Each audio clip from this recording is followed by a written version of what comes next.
Welcome to another magical moon message. This is the peace dealer, or as I like to be known. I'm just joking. If I was an Apocalypse member, if I was an X-Men member, I'd be Apocalypse. But other than that, blah, blah, blah. No, I'm just joking. Welcome to another magical moon message. This is the peace dealer. And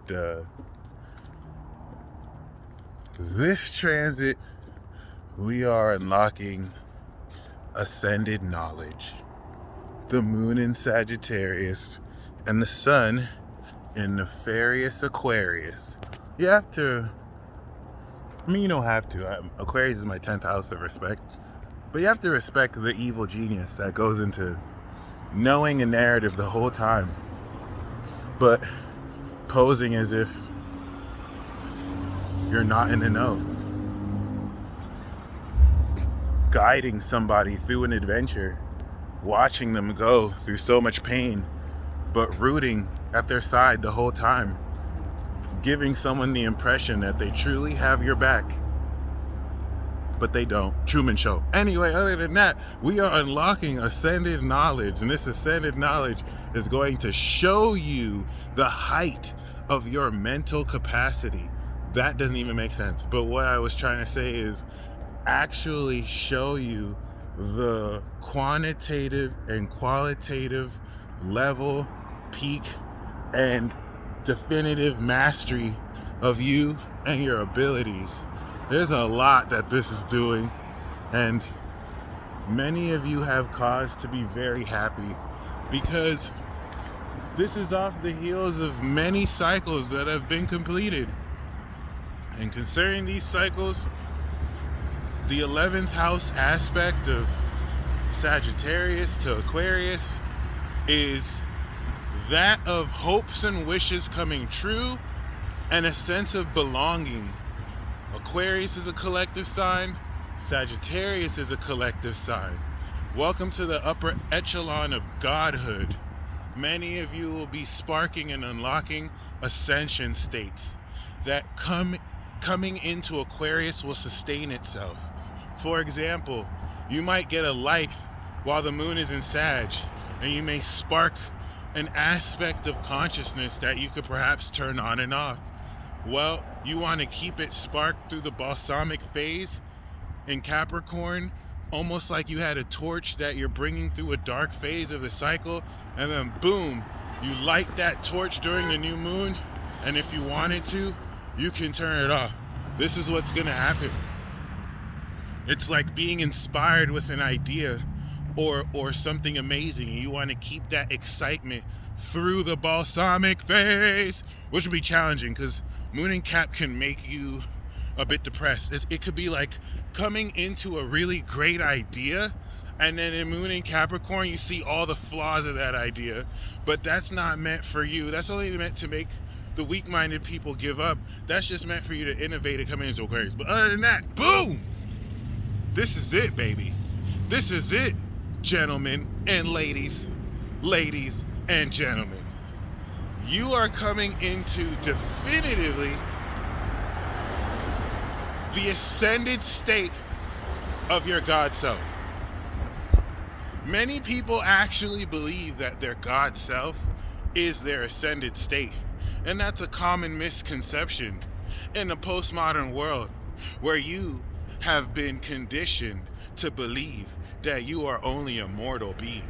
But we are stepping into the new age of gods. And so, as an awakened human, you can still be your God self in mortal form. However,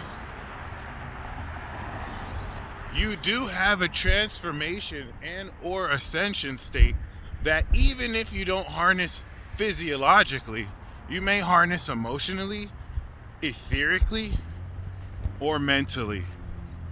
Or it could be an aspect you induce in other people. Checks and balances. Not everyone has to be Superman. Some people are Aquaman. Some people are Vanya and are on painkillers. Don't even know she got powers. not painkillers, but suppressants. So, you know, until she knows. But like, be very mindful, because the moon in Sagittarius is making you receptive to the high magic and the meaning of what your mind has been processing through this transit relative to the evolved, mastered, expansive element of knowledge that's getting ready to take your mind to a whole nother dimension and world concerning the way, this is a fucking mouthful, the way that you actually perceive yourself. This is a lot. It's a whole lot. It's a whole, I didn't even get to the South Node. So the moon's in Sag, 11th house, and this is miracles. This is involving energy and phenomena beyond your dimensional understanding, unless you're a Pisces or Aquarius or Sagittarius, blah, blah, blah. But yes, or moon there. So, I'm gonna say expect the unexpected and miracles, but don't expect to see it. And are you ready to see this? This is ready to literally ascend you higher as we step into this Aquarius cycle. Think that the Sagittarius moon is going to manifest your subconscious desires and show you the heightened experience and meaning of the knowledge of you. What do you mean? What does your God self mean on this path of godhood, walking into your power and deriving and understanding the context with which you exhibit? I'm saying this through a Gemini perspective, so there's a deeper understanding like than if I was a Scorpio talking about this. So make sure you listen to different perspectives. But if you want the truth, you've just cleared a whole bunch of unconscious insecurities and blocks to accessing this part of yourself. And now this collective transit is getting ready to, with the energy of Sagittarius and the moon here, ascend you to higher knowledge. This ascended knowledge is taking everything that you know and everything that your spirit guides and your guides have led you to this point, to now take that knowledge as a base to the next level. You're gonna find out that a lot of what you knew, but you didn't know the way it was meant to be seen. And this is gonna blow a lot of your heads, because you're going to find, in a cliche way, the answer was in front of you the whole time. But it's gonna be, no, I'm not joking. Sorry, I was gonna say I'm just kidding, but I'm not gonna lie. That's what I'm gonna say. I'm not gonna lie. A lot of you are gonna be feeling, I was gonna say that this news is gonna make you smile, but I'm not gonna lie. A lot of you are gonna be feeling like Dorothy, on The Wizard of Oz. And you're gonna, but the Mad TV version, it's like, what? I just had to click my heel, like, what? And you're gonna see that your spirit guides have been trolling you. But you know how they say, you had to be uncomfortable, otherwise you wouldn't have moved. Other than that, this is phenomenal still, because at this stage of the eclipse and destiny, we see Neptune that's also going to be squaring the moon in Sagittarius. So a lot of knowledge that comes out to be seen can instantly be spin doctored. And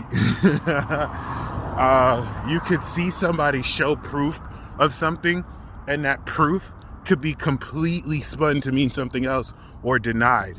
But you're gonna see that, unlike before, the amount of gaslighting works less and less. It's still gonna work, but less and less, and it's gonna disillusion a lot more people.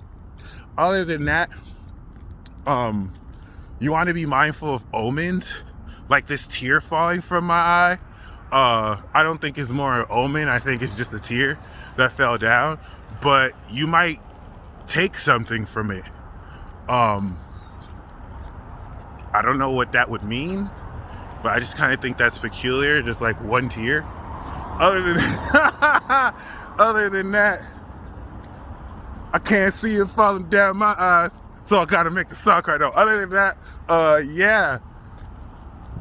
there's not really much that I can say, because everything that I'm saying is interpreting events that are going to take your human comprehension, your human processing ability beyond comprehension. So a lot of these words are redundant. I'm just speaking to you energetically, and if you feel me, you feel me. But think ascension states that the moon crossing the south node is going to unlock abilities based on your current existing abilities, because now you've completed and charged and transformed through Moon and Scorpio. And so this is going to ascend, and the whole purpose of this is you're going to gain experiential understanding and see a lot of the unconscious mechanisms behind the supernatural element of everything you've been doing. So the wrong way to think about this period is that you're gaining new powers. You're not gaining any new powers. You're learning to know how to see all the supernatural shit you've been doing this whole time. A certain goddess messaged me earlier this morning, and she was like, oh my gosh, I cursed somebody and something bad happened to him immediately. And I was like, of course, you got Saturn on your moon. You're a karmic lord. Can't nobody fuck with you. And I made sure she knew that the fact that the curse worked means that it was justified. A lot of you feel guilty when you fuck people up because they fucked you over.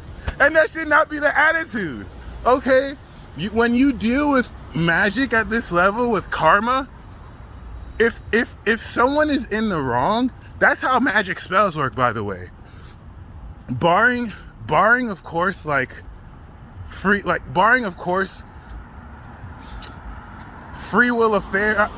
There's a certain way to say it, but when you're dealing with intent like that, a lot of this energy gets judged, right? If you're doing karmic spells, a lot of it's going to be judged by Saturn or Pluto for integrity and purity.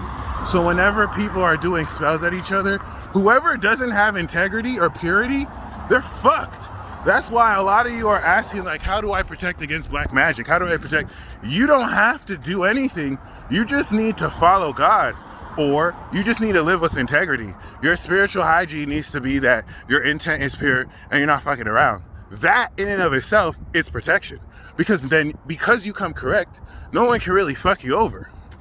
Integrity is the highest power. This is why Capricorn is the most powerful. So keep that in mind, because a lot of you feel guilty for being some of y'all have juju, and you be seeing people get fucked up bad, and then you feel bad, not remembering that the fact that it worked means that they had it coming.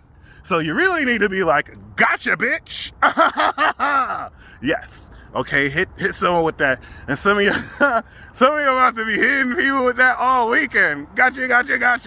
Cause yeah, that moon in Scorpio was fierce. But other than that, y'all stay blessed as always. It's time to ascend to the next level. This is the phase where we're gonna see that happen. And guess who we get 4 more years of?